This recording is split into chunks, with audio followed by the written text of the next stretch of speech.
बोली श्री प्राणनाथ प्यारे की जय। श्री सद्गुरु महाराज की जय। सद्गुरु श्री रामचंद्र महाराज जी आपकी सदा सदा ही जय।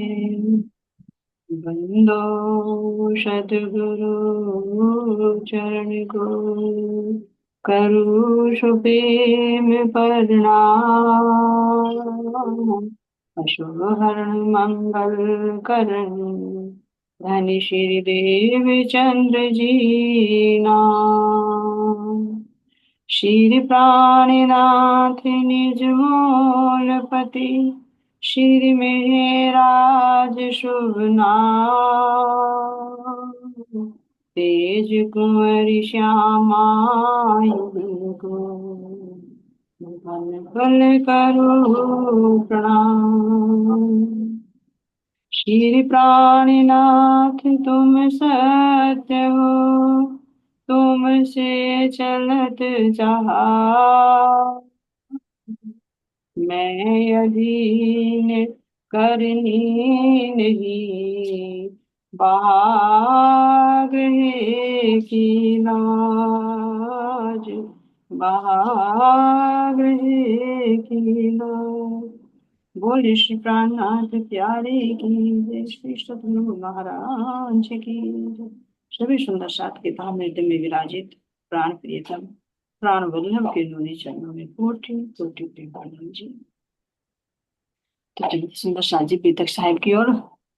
तो हमारा प्रसंग चल रहा था मुजाहिद, हाँ, जो वीरमा जी थे, है ना, और चतुरमा जी के सिंह जी के जो पुत्र है ना, तो उन्होंने अपना अनुभव में कैसे बताया कि किस तरह से मैं सतगुरु महाराज जी से मेरा मिलन हुआ, है ना, और कैसे कैसे फिर उनकी मुझ पर मेहर बरसी।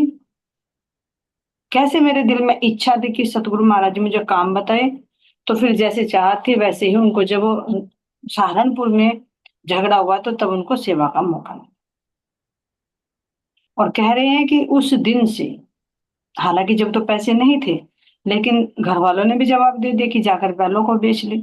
तो महाराज जी ने जब कहा कि खर्च मैं उठाऊंगा तो तुरंत चल दिए। तो उसी दिन से कह रहे कि सतगुरु महाराज जी की ऐसी मेहर रही कि मेरे पैसे कभी भी, मैं पैसों से खाली नहीं रहा। क्योंकि ये धन भी सुंदर साथ जी यहाँ में जरूरत होती है इसकी। ये नहीं सोचे कि भाई इसके बिना हमारा काम चल जाएगा, जीविका इसी से चलेगी, धर्म के कार्य भी इसी से होते हैं। तो ये भी सतगुरु महाराज जी का ये वरदान है कि तुम उस धन को परमार्थ में लगाओगे तो वो दिन दुनिधन रात दिन बढ़ता ही चला जाएगा। और अगर धन को तुम वैसे कार्य में लगाओगे तो देखो क्या होता है, वो घटता ही चला जाता है। ऐसे ही हमारा आध्यात्मिक ज्ञान है, ये असली हमारा धन है। जितना तुम इसको खर्चोगे, जितना तुम इस अपनी ब्रह्म आत्माओं की सेवा में लगाओगे, एक दूसरे को बताओगे, तो वो उत्तरोत्तर बढ़ता चला जाएगा।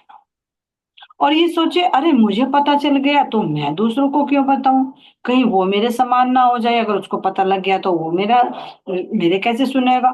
तो ये क्या होगा, वो से पूछे ये धन भी एक तरफ अंदर को दबता ही चला जाएगा, इसमें प्रगति नहीं हो, उन्नति नहीं होगी। तो एक जाहिरा और एक बात, दोनों तरफ से धन सतगुरु ने धन धन कर दिए। फिर बता बता रहे हैं कि कैसे एक परिवार में यदि भक्त हो जाए तो कैसे पूरा परिवार का उद्धार हो जाता है। वो बताया कि उद्धार के भी लेवल अलग अलग होते हैं। ये नहीं कि अगर एक ब्रह्मचर्य है, एक भक्त है हो गया तो पूरा परिवार ही उसका मुक्ति को प्राप्त कर लेगा, नहीं। जैसा जैसा उनका लेवल होता है उनके अनुसार ही उन पर मेहर अवश्य होती है। तो बता रहे हैं कि किस तरह से गांव में जो थोड़ी सी लड़ाई झगड़ा था किसी से, और उन्होंने क्या किया, किसी से क्या मतलब गांव में जैसे आपस में हो जाता है तो उनका भी नाम लिखवा दिया था। अगर उनके साथ होता तो उन्हें पता रहता, तो वे कह रहे कि हमें नहीं पता था कि भाई पुलिस में हमारा नाम लिखाया गया है ना, तो हम तो आराम से सो रहे थे रात को। लेकिन देखा कि सौपन में जब विरमा जी सोए तो पुलिस तो आ गई थी रात को ही, भाई पकड़ धकड़ होती है तो वे दिन रात नहीं देखते, और अधिकतर पुलिस रात को ही छापा मारती है। क्योंकि दिन में तो आदमी फरार रहता है, इधर उधर चला जाता है, लेकिन रात को तो अपने घर ही मिलता है दिखता। तो महाराज जी ने उसको आगाह किया, आवाज लगाया कि विरमा जी। तो कह रहे कि मैं उठा, लेकिन उठने के बाद अ, महाराज जी की आवाज सुनी कि क्या जेल जाना है। थोड़ा जेल की आवाज सुनी तो कह रहे हैं कि मुझे लगा कि ये तो तेरा ऐसे ही मन में ख्वाब घूम गए होंगे, क्योंकि कल झगड़ा हो रहा था और महाराज जी को तो मैं हमेशा याद करता रहता हूँ, तो ऐसे समझकर लापरवाही से फिर लेट गए। अब जैसे ही सुबह के 4-5 बजे, तो गांव में तो जल्दी उठ जाते हैं, तो पुलिस तो घेरे हुए थी, गांव में डेरा डाला है, तो काफी तगड़ा झगड़ा हुआ हुआ था। तो जैसे ही वे पुलिस दरवाजे पर खड़ी थी, तो उनकी पत्नी जो थी दरवाजा खोलने के लिए गई, देखा तो दरवाजे पर पुलिस है, और उनको धक्का मुक्का देकर वे तुरंत अंदर घुस गए।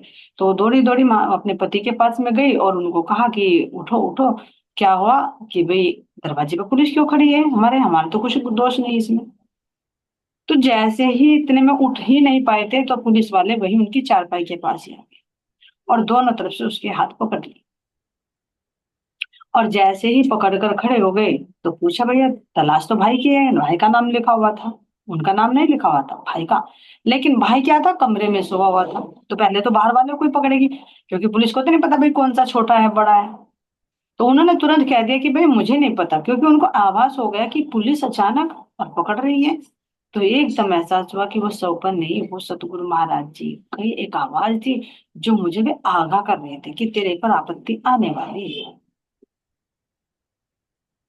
तो सोचा कि ये तो सतगुरु महाराज जी की, तो भैया अब जब महाराज जी बचाना चाह रहे इसलिए आगा किया, तो क्यों मैं भी बचाने का प्रयास करूं।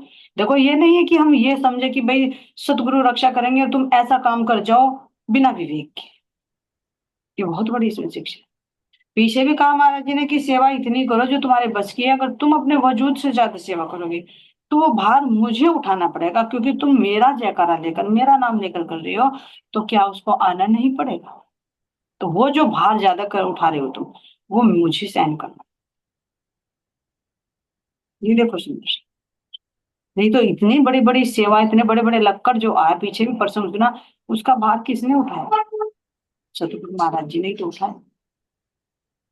तो ऐसे देखो सुंदर साथ जी कि महाराज जी कैसे उसको सहन करते हैं, उनका भी शरीर है। तो उन्हें लग गया, ये देखे सुंदर, तो हम कोई भी कार्य करें तो ऐसा ना करे कि सतगुरु महाराज जी को कष्ट हो। अब ये देखिए, हम बहुत बार कर देते हैं ऐसा काम कि अरे चलो कुछ नहीं होगा, पता है कि आगे गड्ढा है, फिर भी सतगुरु महाराज जी का नाम लेकर चल दिए, तो सतगुरु महाराज जी को तो रक्षा करनी पड़े। तो हमें विवेक दिया है कि तुम सोच समझ कर, जब तुम्हें लग रहा है कि ये रास्ता कठिन है, यहाँ पर रिस्क वाली बात है, तो फिर उसमें ना कर। तो ऐसे ही विरमा जी को अनुभव हो गया कि मेरे सतगुरु महाराज जी बचाना चाह रहे थे, इसलिए उन्होंने मुझे आवाज लगाई, लेकिन मेरी लापरवाही रही, मैंने उसको इग्नोर कर दिया। तो जब सतगुरु मुझे बचाना चाह रहे तो मुझे भी तो कुछ करना चाहिए ना। तो उन्होंने तुरंत बहाना बनाकर कह दिया कि मुझे नहीं पता मेरा भाई कहाँ है, मेरा उससे कोई संबंध नहीं है, जो लड़ाई झगड़े में रहता है। अब नहीं बता कहाँ है तेरा भाई, तुझे नहीं पता, जब ये घर में रहता, उन्होंने कहा तो घर पड़ा है, ढूंढ लो जाकर, मुझे क्या करो, जब मैंने कह दिया मुझे नहीं पता कहाँ है। तो जैसे उन्होंने कहा, तो उसको छोड़ दिया और सारे घर में ढूंढ फिरी पुलिस, और वही चारपाई पर लेटे हुए कमरे में। लेकिन पुलिस घर का चप्पा चप्पा छान मारी, लेकिन सामने लेटे हुए उनके भाई उनको नजर नहीं। ये देखो सुंदर, उनके भाई महाराज जी, उनके भाई पुलिस वालों को नजर नहीं आए। तो ये क्या था सुंदर शाह जी। अब ये कह अरे ऐसा हो सकता है, जब यहाँ के जादूगर भी जो चीज नहीं होती उसको दिखा देते हैं, पर जो होती है उसको लोग कर देते हैं। क्या नहीं करते, दिखाते कि हाँ मैंने लड़की खड़ी कर रखी, देखो मैं से कैसे छुमंतर करके गायब कर देता हूँ। जब यहाँ के जादू कर सकते हैं, तो वो परमात्मा तो इतना शक्तिशाली है, उसके तो जादू, उसका चमत्कार भी सत्य हो। और देखो यहाँ पर महाभारत में भी आता है, जब श्री कृष्ण जी और वो अर्जुन जो है प्रतिज्ञा ले लेते कि अगर मैंने आज इसका वध नहीं किया तो मैं अग्नि में अपने आप को स्वाह कर दूंगा, तो उन्होंने कैसे सूर्यास्त कर दिया समय से पहले ही। तो ऐसा हो सकता है, कर सकते हैं, सामर्थ्यशाली सब कुछ कर सकते हैं। क्यों बचाया, क्या उनके भाई का कुछ पुरुषार्थ था, उनके भाई को तो श्रद्धा भी नहीं थी महाराज जी। तो क्यों, क्या था, कि मेरी ये अंगना है, अगर इनके भाई जो है लौकिक संबंध है, अगर इनको कष्ट हुआ तो इस जीव को भी कष्ट होगा जिस जीव के ऊपर मेरी अंगना बैठी। कितने मेहर करे सतगुरु। उनको नजर नहीं आई तो बचा नहीं सकते। तो इसीलिए कह रहे कि अगर एक परमात्मा पर विश्वास है तो वो कैसे पूरे परिवार पर मेहर बरसती है। कोई इसको माने या ना माने, जिसको श्रद्धा होगी वो तो मान लेगा, लेकिन जिसको श्रद्धा नहीं होगी वो फिर भी कहेगा अरे हाँ नहीं नहीं मैं तो इधर को गया हुआ था, ऐसे थोड़े ना, ऐसे को बहानेबाजी बना देते हैं। देखा हमने, मेहर सतगुरु की होती है लेकिन उसको अपने सिर पर ले लेते हैं। हाँ तुम्हारे सतगुरु कर रहे हैं, ये तो मेरी वजह से होगा, मैंने ऐसा किया।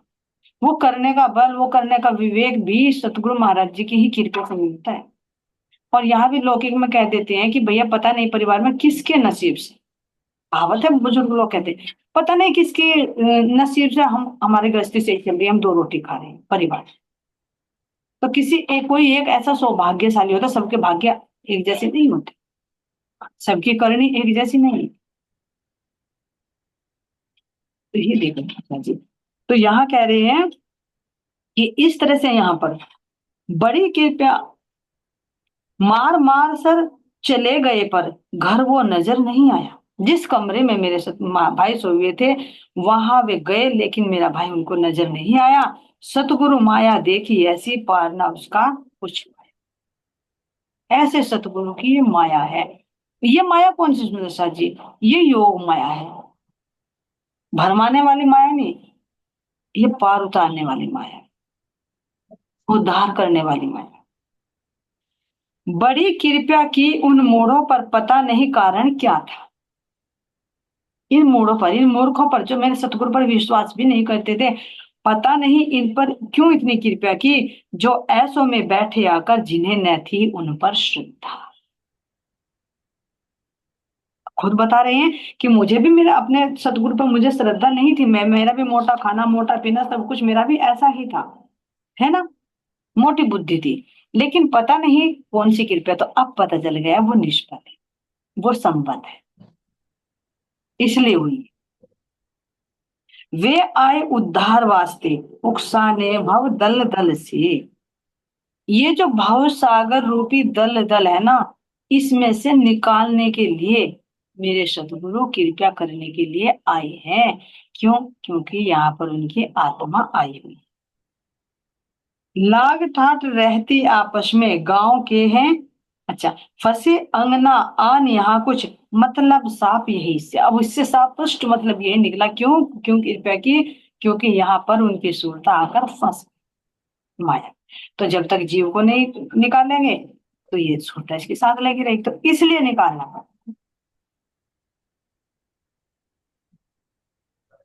तो यहाँ पर कह रहे सुंदर साथ जी, ये सदगुरु महाराज जी की कृपा दूसरी बार उनको नजर आई। अब आगे यहाँ पर कह रहे हैं कि तीसरी बार मुझे उनका अनुभव कैसा हुआ, तीसरा अनुभव अपना साझा कर रहे हैं सुंदर साथ जी। ये तो हुआ कि उन्होंने कृपया क्यों की, संबंध के काम, और संबंध के काम जो यहाँ का लौकिक संबंध है उन पर भी कैसे मिले। अब आगे कह रहे हैं कि यहाँ पर आपस में जो गांव होता है, गांव का चाल चलन जो व्यवहार अधिकतर होता है, क्या कहते हैं, आपस में लड़ाई झगड़ा होता ही रहेगा।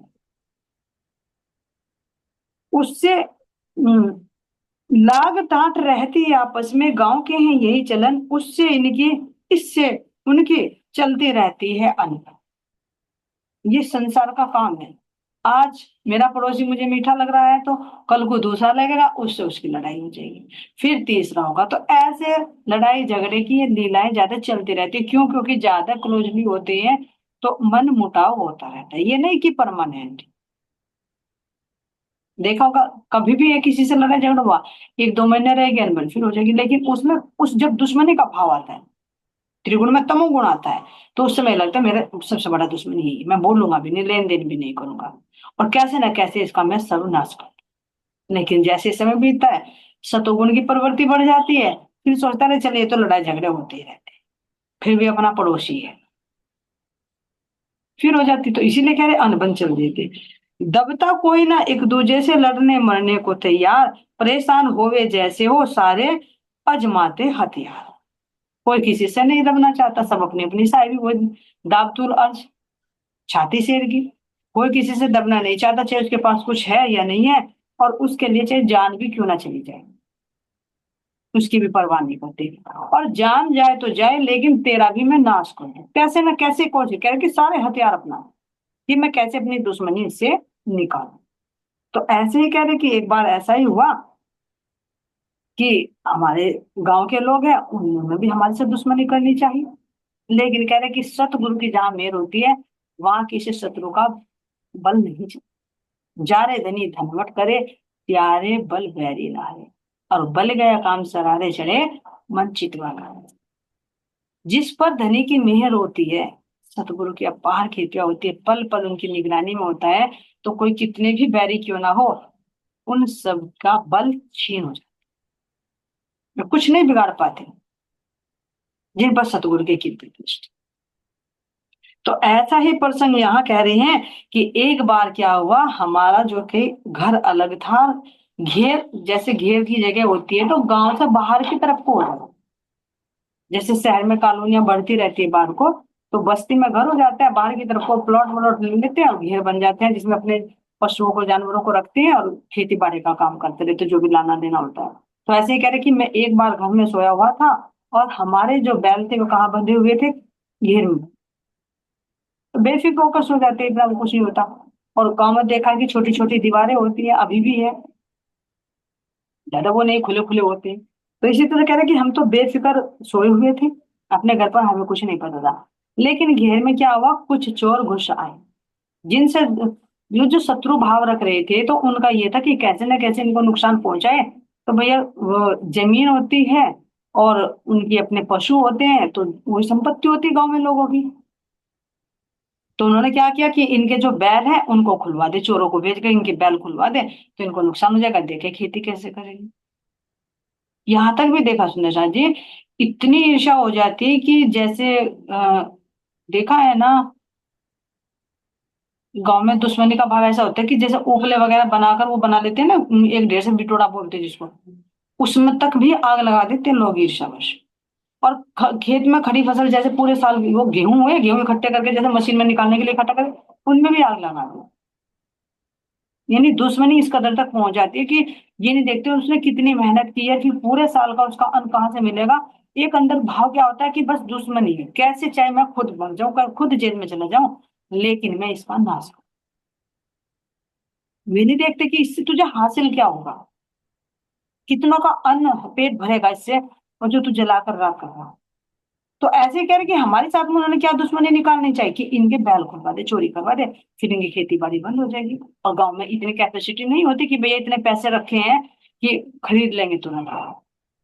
पैसे वालों के सामने नहीं कुछ ही समस्या दिखाई देती, बहुत छोटी लग रही, बैल ही तो चोरी हो रही। लेकिन उससे पूछो जिससे उन्हीं से आमदनी होती, जो देखो अभी बताया कि सहारनपुर जाने के लिए पैसे मांगे, वो भी नहीं जुटा पाए। बैल खरीदना तो बहुत दूर की बात। तो ऐसे ही कह रहे हम तो सोए हुए थे, लेकिन घेर में चोर आन घुसे, बैल खोलने लगे। तो तभी कह रहे हैं कि मैं जैसे घर में सोया हुआ था, तो मेरे कान में बहुत जोर की आवाज है कि गिरमा जी।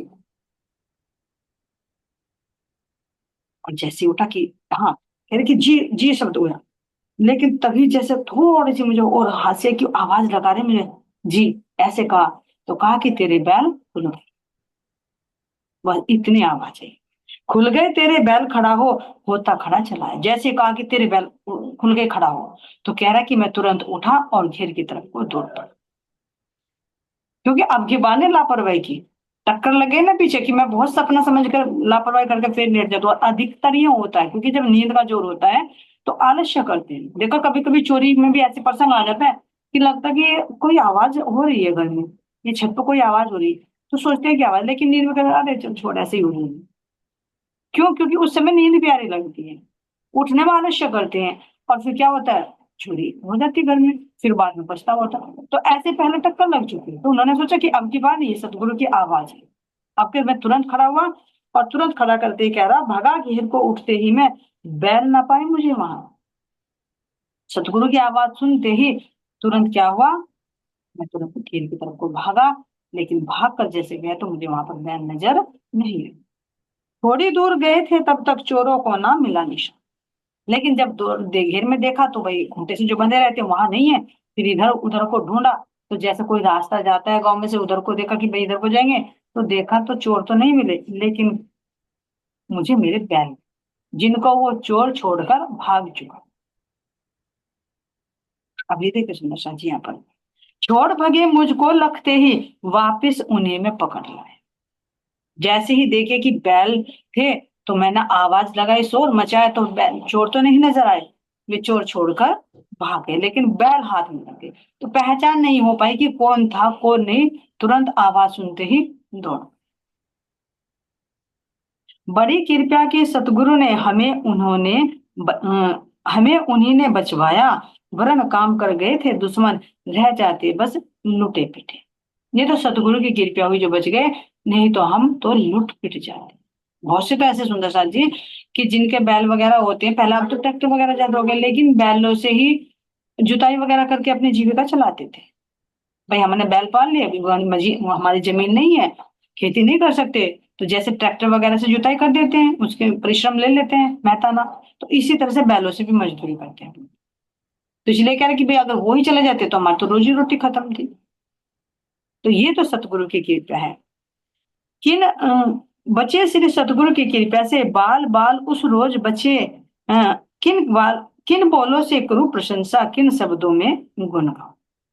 सतगुरु की मैं किन शब्दों में प्रशंसा करूं, किन शब्दों में उनकी महिमा का गान करूं, कि उनकी तरफ से दोनों मेहर बरस, जाहिरा भी और बाहर भी। लाऊं कहाँ से हृदय वो जिसमें, आत्म पति को बिठलाऊं, स्वयं नहीं तनिक भी मन में, संशय नहीं तनिक भी मन में, श्री राज जी हैं भरतार। तो उनके अंदर कौन है, मेरे श्री राज जी, मेरे भरतार, मेरे प्रियतम, उनके अंदर बैठकर अपनी अंगना की पल पल रक्षा कर रहे। अब ये सुंदर साथ जी देखो, यहाँ पर हमारे अंदर बैल किसका प्रतीक होता है, धर्म का प्रतीक।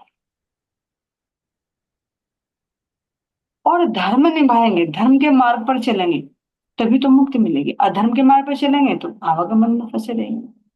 तो हमारे जो धर्म के मार्ग पर चलाने वाले होते हैं, जो ये माया अनेक हथियारों से हमारे धर्म को चुराना चाहती है, यानी धर्म के मार्ग से डिगाना चाहती है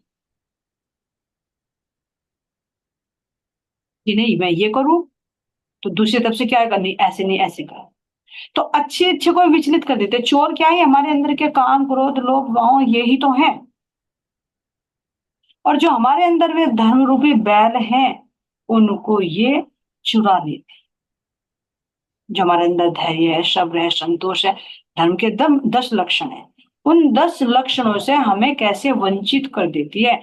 तो फिर हमारी कौन सी उत्पत्ति होगी, कौन सी उन्नति होगी, कौन सी हमारे ब्रह्म ज्ञान रूपी खेती होगी, कौन सी प्रगति होगी, कैसे धन अंदर के धन से हम परिपूर्ण होंगे, नहीं हो कंगाल हो जाएंगे। क्योंकि अंदर का धन तो यही है, असली धन तो, जब हम अपने धर्म के मार्ग पर डटे रहे। तो ये माया रूपी विकार अनेक रूपों में आकर हमें इस धर्म से डिगाते हैं। तो जैसे अंदर कोई विकार आता है, तो सदगुरु महाराज जी अलर्ट जरूर करते हैं, ऐसी बात नहीं है। अगर मन में कोई छल कपट आएगा, तो तुरंत कहेंगे नहीं नहीं नहीं भाई ये बात गलत है। हम उसको सुने नींदवश या ना सुने, लेकिन क्या करते हैं, जैसे पहले वीरमा जीत में ना लापरवाही की, सतगुरु की आवाज है, अरे नहीं ये तो मेरा भरा। ऐसे ही हमें सतगुरु अब भी अंदर से आवाज लगाते हैं। कोई भी अंदर में विकृति आती है, तो सतगुरु महाराज जी तुरंत आवाज लगाते हैं। हम नींद के वशीभूत होकर उसको इग्नोर कर देते हैं, या सुनकर उस पर खड़े हो जाते हैं। खड़े होंगे तो चोर भग जाएंगे, अपनी संपत्ति रह जाएगी। और अगर इग्नोर कर दिया, जैसे पीछे किया, तो क्या होगा, फंस जाएंगे, चोर चुरा कर ले जाएंगे, फिर कंगाल के कंगाल।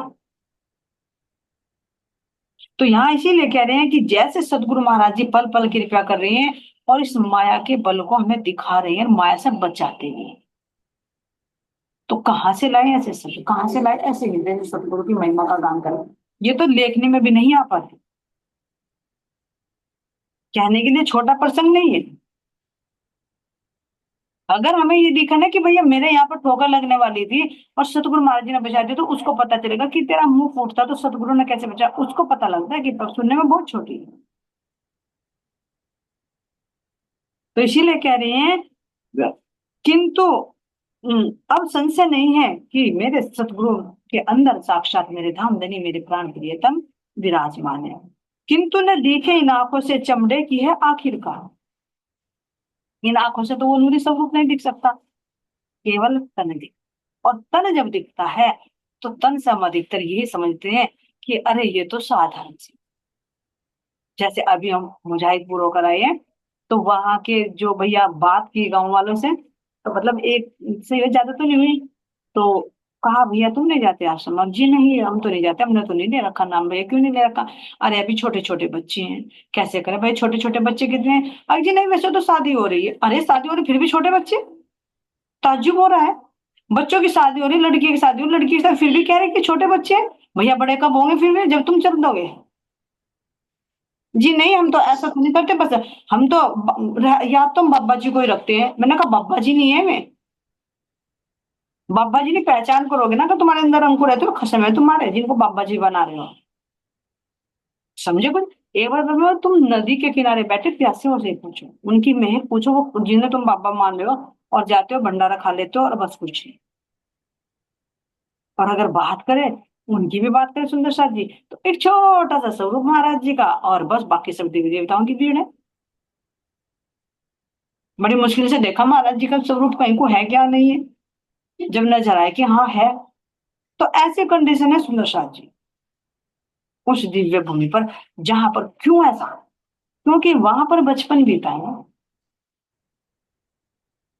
देखा ना, जैसे वहां छोटे छोटे बच्चे देखे, तो ऐसे लग रहा कि जैसे ब्रज में ही बच्चे छोटे छोटे से इतनी सेवा कर रहे हैं, लेकिन वो सेवा अस्थायी नहीं होगी। क्यों? क्योंकि जब विश्वास से पहचान नहीं है, पहचान के बिना पूर्ण विश्वास नहीं होता, है गारंटी की बात है, 100%। जब तक पहचान नहीं होगी और सेवा कर रहे हैं, तो वो सेवा परमानेंट नहीं होगी, वो टेम्परेरी होगी, थोड़ी देर के लिए कर रहे। ये तो देखा दिखावे में कर रहे हैं, या कुछ अपने स्वार्थ के वशीभूत कर रहे हैं, वही परवा मर्यादा पुष्ट। लेकिन जब पहचान हो जाएगी, तो फिर सेवा वो परमानेंट, फिर वो दिल से होगी, किसी के स्वार्थ के वशीभूत हुई। तो वहां देखा, जाकर देखा तो सतगुरु महाराज जी तो जैसे बच्चे घूम रहे हैं, कभी हाफ उसमें, कभी लोअर में, कभी टी शर्ट में, कभी तन पर कपड़े होंगे भी नहीं होंगे, ऐसे घूमते रहते होंगे, मिट्टी में खेलते रहते होंगे, या कुछ काम करते रहते। तो अब वहां पर जाए साधु बनकर, तो सोचेंगे अरे ये तो उसका लड़का था, माँ बाप नहीं थे, ये तो बचपन भी था, अब साधु बन गया, काम तो कुछ मिला नहीं था, बेचारे का था नहीं, भक्ति में लग गया, बस बाबा बन गए। यहाँ तक कि इतनी पहचान हो जाती। लेकिन उनके अंदर कौन सी शक्ति है, उसको तो कोई बिरला ही जानता। तो इसीलिए यहाँ पर कह रहे हैं सुंदर साथ जी कि भैया मैंने भी, उनके अंदर मेरे परमात्मा बैठे थे, मेरी आंखें फूटी हुई थी, मैं उनको पहचान नहीं पाया, इसीलिए बाहर बाहर से मानता रहा, तो बाहर बाहर की मेहर करते रहे, लेकिन कभी ना मांगी मुक्ति हमने, कभी मांगी, कभी मांगी घर की सूझ हमने, कभी उनसे भक्ति और मुक्ति नहीं मांगी, बस केवल घर की ही सूझ मांगी कि मेरा ये काम हो जाए, मेरा ये काम हो जाए, मेरा ये काम हो जाए। तो जैसे तुम्हारी चाहत है, सतगुरु तुलसी के अनुरूप देंगे। तो गांव के भोले भाले आदमी होते हैं सुंदर सा, उनका दृष्टि लौकिक होती है सर। अगर उनकी लौकिक कामनाएं पूरी ना हुई, तो कौन विश्वास करे? इसलिए ये चमत्कारिक लीला भी करनी होती है विश्वास दिलाने के लिए, जैसे हमारे सतगुरु धनी देवचंद जी ने कहे, और राज्य के हुक्म से की कि कैसे अमीर हुए, आड़ी का लीला होगी, क्योंकि चमत्कार को देखकर जल्दी झुकता है इंसान। तो ऐसे कह रहे कि हम भी अब चमड़े की आंखों से नहीं देख पाए, उनके अंदर जो शक्ति विराजमान थी, बाहर से मानते रहे कि हाँ ये है, लेकिन अब मेरे अंदर कोई संशय नहीं रहा, अब पछतावा हो रहा है कि अब तक तो मैं संसार का ही मांगता रहा, लेकिन जो अखंड खजाना इनके पास था, वो मैं कभी नहीं मांगा। ये हम तो नहीं सुन सकते अपने आप के लिए। कहीं हमारा तो सारा समय यही ये नहीं बीत रहा है कि सतगुरु महाराज जी से हम लौकिक ही मांग करते रहे, मेरा ये काम हो जाए, मेरा ये काम हो जाए, मेरा काम हो जाए, ना उनसे भक्ति मांगे, ना उनसे प्रेम मांगे, और ना उनको उनसे मांगे। अगर मांग है भी आप लौकिक, तो उसको बदल, सतगुरु की ही मांग करें, क्योंकि जहां पर वे हैं वहां पर सब कुछ है। और जहां वे नहीं है, वहां सब कुछ होते हुए भी खाली का खाली, क्योंकि ये सब टेम्परेरी छूटने वाला। तो कह रहे हैं यहाँ पर, बड़े कभी न सोचा प्रीतम है ये, रही दुनिया की हरदम जूझ। हरदम दुनिया के उसमें खोया रहा। ये नहीं रहा कि ये मेरे प्राण प्रियतम, जैसे भी बताया ना, रह रहे वहां पर, सेवा कर रही है, लेकिन किसके जानकर? बाबा जी है।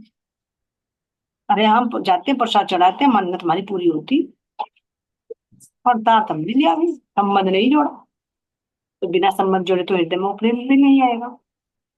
तो ये देखो, और हम जैसे निठल्ले, कुछ भी नहीं करते, जाते हैं, खा पी कर आराम से सो सा कर आ जाते हैं, लेकिन फिर भी सतगुरु महाराज जी की कैसी मेहर है। ना धन से सेवा, ना तन से सेवा, है ही नहीं, बताओ कितना कुछ दे रहे, कुछ भी नहीं देते और खाकर आ जाते हैं,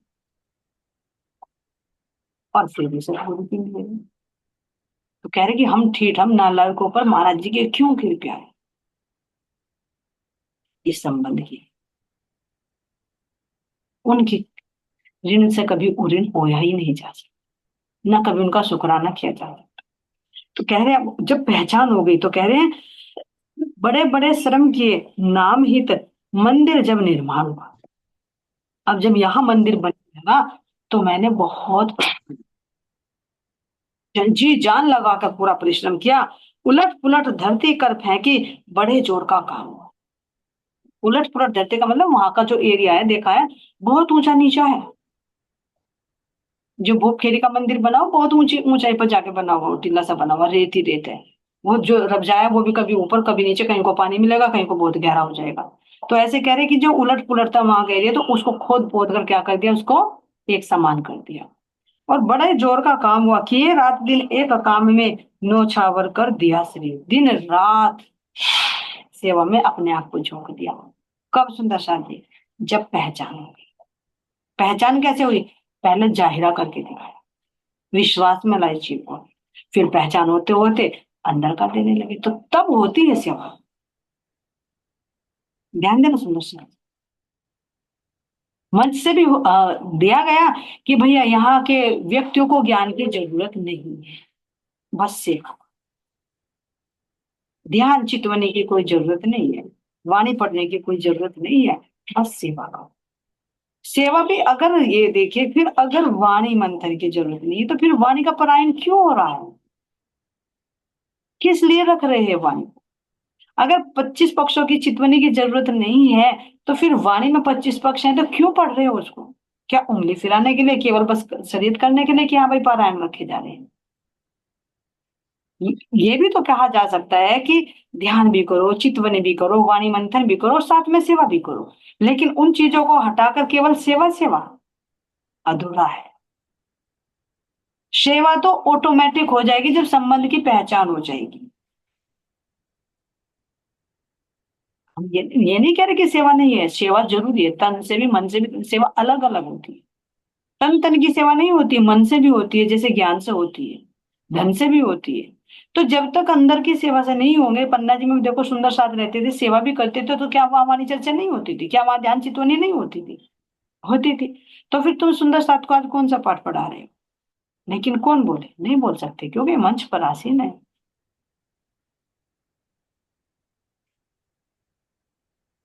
कि भोले भाले सुंदर साथ है, फिर बस यही कह दे कि भाई गद्दी पे बैठे महाराज जी, ये कह गए कि भैया हमें ज्ञान देने की जरूरत नहीं है, और तुम्हें भी ज्ञान की जरूरत नहीं, बस सेवा करो, तो वो सेवा टेम्परेरी हो जाएगी, जब तक रहेंगे देखा देखी करेंगे। लेकिन घर में आकर फिर वही बात हो जाएगी कि अगर मंदिर में ही बैठे वही महाराज जी की सेवा कर रहे हैं, हाँ भाई बहन आ गई तो आ जा, राम राम, और ठीक है, हाँ ठीक है भाई, राम राम, थैंक यू बोलते हैं। तो किस किस अंधेरे में रखे सुंदर सा? जब तक वाणी से पहचान नहीं हो, तो सेवा भी दृढ़ नहीं होगी। तो ये कह रहे हैं कि हमें अब पहचान हो गई सतगुरु के चमत्कारों के माध्यम से, तो अपना तन मन सब झोंक दिया, और सेवा में जब को खड़े होते हैं, जब सुंदर सा सतगुरु हाथ पकड़। अब ये भी विश्वास है कि चलो इतना तुमने दिया, ठीक है, बहुत अच्छी बात है, जहां तक तुमने करा किया, तुम्हारी कहीं तुम्हारे साथ न्याय होगा। लेकिन जो सुंदर साथी इस शब्द को पकड़कर सेवा में लगे, तो मुझे विश्वास है, पक्का विश्वास है, सतगुरु महाराज जी एक दिन हाथ अवश्य पकड़ेंगे। जो सेवा करेगा भले ही पहचान नहीं है, लेकिन वो सतगुरु जरूर हाथ पकड़े, वो अंधेरे में नहीं रखने का, वो अपने स्वरूप की असल पहचान करा कर ही रहेंगे। लेकिन किसको? जो निस्वार्थ सेवा करेगा, ये नहीं कि बाबा जी मेरा ये काम कर देंगे, ठीक है तुम्हारा वो काम हो जाएगा, लेकिन अंदर का नहीं मिलेगा जब तक अंदर की तुम्हारी चाहना नहीं होगी। तो यही कह रहे कि भाई मैंने भी कर दिया और अपने शरीर को पूरा झोंक दिया, कल्याणार्थ होम दिया तन मन, गुरु ने की सीधी तकदीर। मेरी जो तकदीर उल्टी हो रही थी, तो मेरे सतगुरु ने मेरी तकदीर सीधी कर दी। देखो सुनो, पहचान हो गई, पहचान होकर सेवा में लग गया, सेवा में होते ही अब जो तकदीर ये उल्टी हो रही है ना, इसको सीधी कर दी, जो संसार की तरफ को भाग रही। अब आगे यहाँ पर कह रहे कि भाई मेरी पत्नी जो धर्म पत्नी थी विद्यामती, उन्होंने भी सतगुरु के चरणों का लाभ लिया। जब पति चला तो पत्नी कहाँ पीछे रहेगी, पत्नी भी चल गई। रहनी करनी भक्ति में अपनी कृपया का धन प्राप्त। अब जैसे कि रहनी भी और करनी भी मेरी भक्ति में ही होगी, जो भी काम करता हूँ सतगुरु की सेवा के लिए करता, तो मेरी रहनी पूरा जीवन भक्ति में हो गया। बिगड़ी हुई आकत अपनी विद्यामती ने कर ली ठीक, अलग न समझे महाराज जी दिखते थे हर समय से। तो जैसे सेवा की, ऐसे मेरी पत्नी भी धीरे धीरे उनके पास आने लगी, चर्चा वाणी सुनने लगी, और फिर सेवा में लगने लगी। और लगते लगते फिर कह रहे कि जो माया में उलझी हुई थी, उन्होंने भी अपनी तकदीर को सतगुरु के चरणों में आकर सीधी कर दी। अभी सुंदर साथ जी ध्यान दीजिए इस बात के लिए। अभी यहाँ पर बात आई थी विरमा जीत की, है ना। तो वे यहाँ पर कह रहे थे कि सतगुरु महाराज जी के यहाँ से मेरा मिलन हुआ, तो नूनू नंबरदार के यहाँ पर हुआ। मैं भी आता था और महाराज जी भी यहाँ आते थे। तो किससे विश्वास था, धीरे धीरे सतगुरु महाराज जी चर्चा करते थे। सतगुरु महाराज जी की चर्चा को सुनकर ही तो उनको थोड़ा थोड़ा विश्वास आने लगा, रस आने लगा चर्चा में। तो महाराज जी ने कहाँ कहा कि वाणी चर्चा नहीं होनी चाहिए, वे भी तो उस रस को पिलाते थे। कितने भी सुंदर साथ जुड़े हैं। वही वृक्ष है, वट का वृक्ष है, जिसके नीचे महाराज जी बैठकर चर्चा सुनाते थे। जैसे वहां पर नवतनपुरी में जो खींचरा वृक्ष है, उसकी छांव तले महाराज जी चर्चा सुनाते थे सुंदर साथ को बैठकर।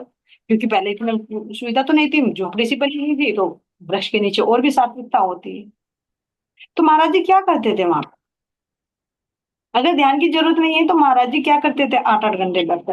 तो क्या बाद में उन्होंने छोड़ दिया होगा 25 पक्षों का जब रमन हुआ।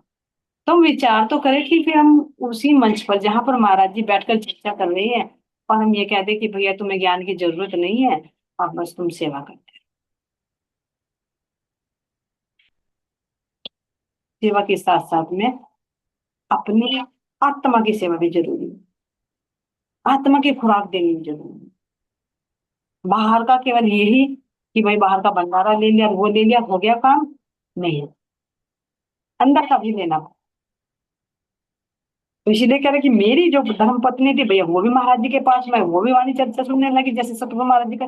अब ये देखो, हम तो ग्रंथ को लेकर बैठते थे नशा जी, और हमें लगता है कि हम वाणी चर्चा कर रहे हैं, लेकिन सतगुरु महाराज जी के तो हृदय में बिना कलम के लिखी हुई थी, उनको पढ़ने की या बाहर से पधराने की जरूरत नहीं थी। तो हम ये कहे कि सतगुरु महाराज जी ने वाणी चर्चा करते थे।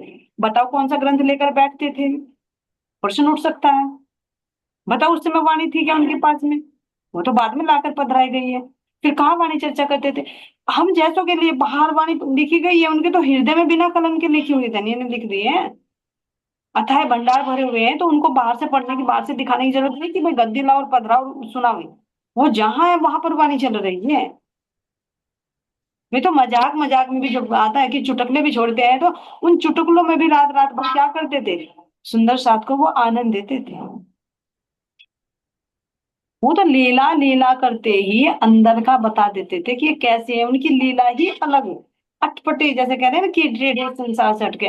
तो ऐसे बाहर में जरूरत नहीं कि सतगुरु महाराज जी वाणी नहीं पढ़ते थे, ये चिंचितवनी नहीं कराते थे। वो तो वृक्ष के नीचे बैठे हुए दिखा देते कि देखो तुम चांदनी चौक में बैठे हो वृक्षों के नीचे।